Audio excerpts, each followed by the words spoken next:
পরে যদি ভাঙড়ের এই নারায়ণপুর অঞ্চলের এখানে তৃণমূলের পক্ষ থেকে রক্তদান শিবির হয়, আমি আইএসএফ এর যে নেতৃত্বরা আছেন আজকে রক্তদান শিবিরে যারা রক্ত দিচ্ছেন পুরুষেরা আর মহিলারা 120 দিন পরে যদি তৃণমূলের পক্ষ থেকে রক্তদান শিবির হয়, আপনারা নির্দ্বিধায় গিয়েও সেই তৃণমূলের ক্যাম্পে রক্ত দেবেন। এখানে আমাদের অভাব অভিযোগ আপনাদেরকে কোনো থাকবে না।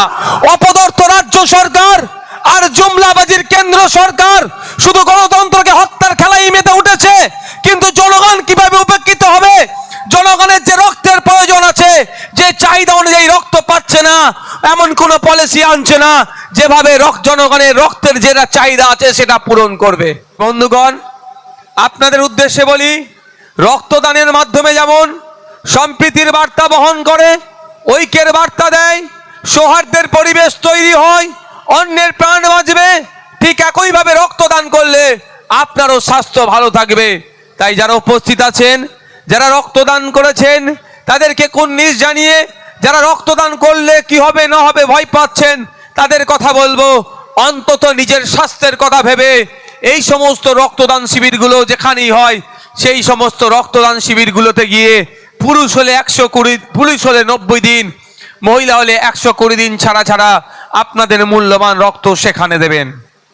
আর আজকের ডেটে দুঃখের বিষয়, আমরা কোন জায়গায় বসবাস করছি, কোন রাজ্যে বসবাস করছি, কোন এলাকায় আমরা বসবাস করছি, এই রক্তদান শিবিরও করতে নেওয়া দেওয়ার জন্য শাসক দ্বারা বিরোধীদের কণ্ঠরোধ করার চেষ্টা হচ্ছে। যেখানে এই ধরনের সামাজিক অনুষ্ঠান করার চেষ্টা হচ্ছে সেখানে যাই কোনো জায়গায় জায়গার মালিককে ডিস্টার্ব করছে, কোনো জায়গায় প্রশাসনকে দিয়ে ধমকানো চমকানো হচ্ছে, কোথায় কি মাইক বাজবে কি বাজবে সেটাও নাকি আজকাল প্রশাসন ঠিক করে দেবে। এই যে একটা অপশাসন চালানোর চেষ্টা করছে, এটাকে ধিক্কার নিন্দা জানাচ্ছি। বন্ধুগণ, যারা উপস্থিত আছেন, মাইকের আওয়াজ যাচ্ছে, ডিজিটাল প্ল্যাটফর্ম থেকে শুরু করে বিভিন্ন প্ল্যাটফর্মের মাধ্যমে বক্তব্যটা যারা শুনছেন তাদের প্রত্যেকের কাছে আমি একটা অনুরোধ করব, আসুন এগিয়ে আসুন। মানব সভ্যতাকে বাঁচাতে গেলে মানবকে এগিয়ে আসতে হবে সর্বপ্রথম। এই মানব সভ্যতাকে বাঁচাতে গিয়ে যদি বাঁচাতে চান, আগিয়ে আসুন। যার ধর্ম বর্ণ দেখার দরকার নয়, রাজনৈতিক পরিচয় দেখার দরকার নয়। আমাদের যখন রক্তের প্রয়োজন হয়, আমরা একবারের জন্য বলিনি আমি ওই ধর্মের মানুষ, আমাকে ওই ধর্মের রক্ত দেওয়া হোক, আমি ওই বর্ণের মানুষ, আমাকে ওই বর্ণের রক্ত দেওয়া হোক, আমরা একবারের জন্য বলি না।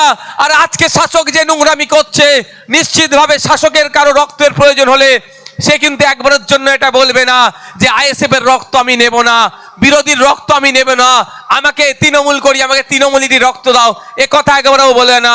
তারা বলবে কি রক্তের দরকার, রক্ত আমাকে দাও। তাই বলবো বন্ধুগণ, রক্তের যেমন জাত হয় না, রক্তের যেমন ধর্ম হয় না, রক্তের যেমন বর্ণ হয় না, ঠিক একইভাবে রক্তের কোনো রাজনৈতিক রং হয় না। আজকে দুঃখের বিষয়, শাসক দ্বারা রক্তের রাজনৈতিক রং আনতে চাইছে।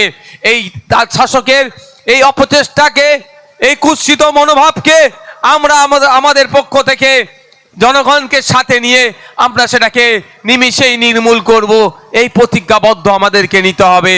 তাই আপনাদের বলবো, যারা উপস্থিত আছেন, প্রতি 90 দিন ছাড়া ছাড়া যেখানে আপনার সামনে যেই রক্তদান শিবির হোক না কেন, আপনারা গিয়ে সেই রক্তদান শিবিরে রক্ত দেবেন। অনেক সময় দেখা যায় দুর্গা উৎসব কমিটি, নবী দিবস কমিটি, মন্দির কমিটি, মসজিদ কমিটি, অনেক ক্লাব, অনেক এনজিও, অনেক রাজনৈতিক দলের পক্ষ থেকে এই ধরনের সামাজিক কাজ হয়, রক্তদান শিবির হয়। আপনাদের কাছে অনুরোধ করব, কোন ধর্মীয় সংগঠন করছে, কোন মন্দির কমিটি করছে, কোন মসজিদ কমিটি করছে, কোন ঈদগাহ কমিটি করছে সেটা দেখার প্রয়োজন নয়, কোন ক্লাব করছে সেটা দেখার প্রয়োজন নয়। আপনারা আপনাদের মূল্যবান রক্ত, আপনাদের সামনে যে রক্তদান শিবির হবে সেখানে গিয়ে আপনারা নির্দ্বিধায় আপনাদের রক্ত দেবেন। রক্ত দিয়ে অন্যের প্রাণ যেমন বাঁচবে, সৌহার্দ্যের পরিবেশ যেমন তৈরি হবে, ঐক্যের বার্তা যেমন ছড়াবে, সাথে সাথে আপনার স্বাস্থ্য ভালো থাকবে, এই আহ্বান আপনাদের কাছে করছি। ইভেন কোড আনকোড বলছি, আমি স্পেসিফিক বলছি, 90 দিন পরে যদি ভাঙড়ের এই নারায়ণপুর অঞ্চলের এখানে তৃণমূলের পক্ষ থেকে রক্তদান শিবির হয়, আমি আইএসএফ এর যে নেতৃত্বরা আছেন আজকে রক্তদান শিবিরে যারা রক্ত দিচ্ছেন পুরুষেরা আর মহিলারা 120 দিন পরে যদি তৃণমূলের পক্ষ থেকে রক্তদান শিবির হয়, আপনারা নির্দ্বিধায় গিয়েও সেই তৃণমূলের ক্যাম্পে রক্ত দেবেন। এখানে আমাদের অভাব অভিযোগ আপনাদেরকে কোনো থাকবে না। রক্তদান শিবির চলছে, মানুষের রক্তের প্রয়োজন, রক্তে যে ঘাটতি আছে শাসক সেটা পূরণ করতে পারছে না। অপদার্থ রাজ্য সরকার আর জুমলাবাজির কেন্দ্র সরকার শুধু গণতন্ত্রকে হত্যার খেলায় মেতে উঠেছে। কিন্তু জনগণ কিভাবে উপেক্ষিত হবে? জনগণের যে রক্তের প্রয়োজন আছে, যে চাহিদা অনুযায়ী রক্ত পাচ্ছে না, এমন কোনো পলিসি আনছে না যেভাবে জনগণের রক্তের যেটা চাহিদা আছে সেটা পূরণ করবে। এ করছে না। পঞ্চায়েতে নমিনেশন করতে গেলে আটকাতে হবে, পুলিশকে দিয়ে আটকাতে হবে, প্রশাসনকে কাজে লাগাতে হবে, গণতন্ত্রকে হত্যা করতে হবে, এটা তারা ভালো করে জানে। কিন্তু জনগণের রক্তের প্রয়োজন হচ্ছে, চাহিদা অনুযায়ী রক্ত পাচ্ছে না, এর সমাধানটা হচ্ছে না। তারা যখন পারছে না, তারা যখন ব্যর্থ হচ্ছে, তখন আমাদের মতো রাজনৈতিক দল, আমরা আগেও বলেছি আজকেও বলছি, ক্ষমতা দখল আমাদের স্বপ্ন নয়। আমাদের স্বপ্ন সমাজ ব্যবস্থা পরিবর্তন করতে হবে। আমাদের স্বপ্ন, আমার মাটা যখন সন্তান প্রসবের সময় হয়ে আসছে, তখন আগে পরে যে রক্তের প্রয়োজন আছে মাটা না চিন্তিত হয়, তা সে যেন ব্লাড ব্যাংকে গেলেই সে যাতে রক্তটা পায়, সেই চাহিদা আগে থেকেই পূরণ করে রাখতে হবে। এই সমাজ ব্যবস্থা আমরা গড়তে চাই।